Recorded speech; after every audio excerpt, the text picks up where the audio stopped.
Hi అందరికీ నమస్తే. అందరు ఎట్లున్నారు? బాగున్నారా?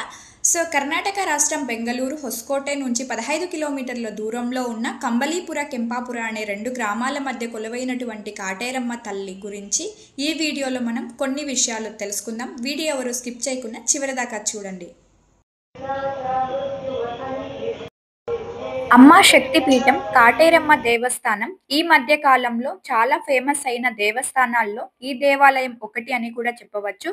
కానీ ఈ దేవాలయంలో ఉన్న కాటేరమ్మ వారికి మాత్రం చాలా ఏళ్ల నాటి చరిత్రనే ఉందట. ఇక్కడ భక్తులు రెండు మర్రి చెట్ల మధ్యలో నవగ్రహాలు, అలాగే మర్రి చెట్ల క్రింద కొలువైనటువంటి కాటేరమ్మ, అలాగే మునేశ్వర స్వామి వారికి ఇక్కడ భక్తులు ప్రతి ఒక్కరు కూడా ప్రదక్షిణలు చేస్తూ ఉంటారు.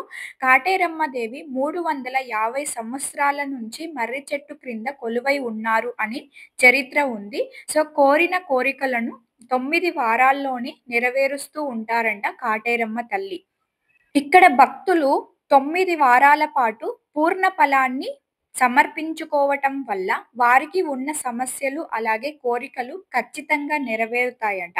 సో కలియుగంలో చాలా సమస్యలు అంటే టైంకి పెళ్లి కాకపోవటం, ఇంకా సంతాన ఆలస్యం, ఆర్థికంగా నష్టాలు, కుటుంబంలో గొడవలు, అనారోగ్య సమస్యలు, భూతపేత పిశాచ బాధలు, డబ్బు పరంగా సమస్యలు, ఉద్యోగపరంగా సమస్యలు, నరదృష్టి, నరఘోష, నరబాధ, అలాగే చేతబడి వంటి సమస్యలు, ఇటువంటి ఏ సమస్యకైనా కూడా ప్రతి సమస్యకి కూడా ఖచ్చిత పరిష్కారం లభిస్తుందంట ఈ దేవస్థానాల్లో అని భక్తుల నమ్మకం. కాబట్టి దేవుడు అంటే నమ్మకం, భక్తి, మన సనాతన ధర్మం సంప్రదాయం పైన గౌరవం ఉన్నవాళ్ళు ఈ దేవస్థానాన్ని దర్శించి మీకున్న బాధలను తొందరగా నెరవేర్చుకోండి. ముఖ్యంగా ఈ దేవస్థానంలో ప్రతి నెల అమావాస్య నాడు తీర్థస్థానాలు ఉంటాయంట. అలాగే అమ్మవారికి వాగ్దానం కూడా చెప్పబడుతుందని చెప్తున్నారు. మనసులో ఉన్న కోరికలు ఖచ్చితంగా నెరవేరుతాయంట వాగ్దానంలో మనం పాల్గొన్నట్లయితే.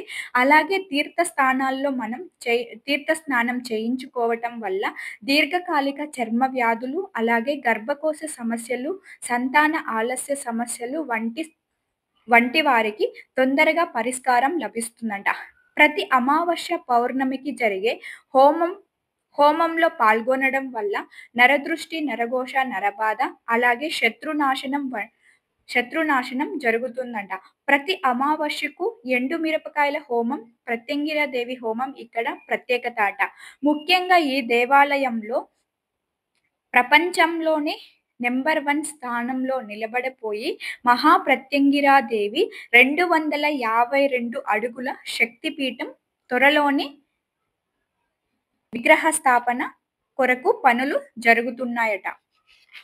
ఇంకా ముఖ్యంగా ఈ దేవస్థానంలో శుక్రవారం, మంగళవారం, అలాగే భానువారం అంటే ఆదివారం నాడు ఎక్కువ సంఖ్యలో భక్తులు వస్తూ ఉంటారంట. సో చూసారు కదండి, మహాప్రత్యంగిరి అమ్మవారి విగ్రహ స్థాపన కొరకు మనకు తోచిన సహాయం కూడా ఇక్కడ చేయవచ్చు. సో మీరు ఒక్కసారి ఈ దేవస్థానాన్ని సందర్శించి మీకున్న కోరికలు, కష్టాలన్నీ తొందరగా పరిష్కారం చెయ్యాలని మనస్ఫూర్తిగా ఆ కాటేరమ్మ తల్లిని కోరుకుంటున్నాను. సో మీరు ఈ వీడియో చివరి దాకా చూసినందుకు ప్రతి ఒక్కరికి పేరు పేరున ధన్యవాదాలు.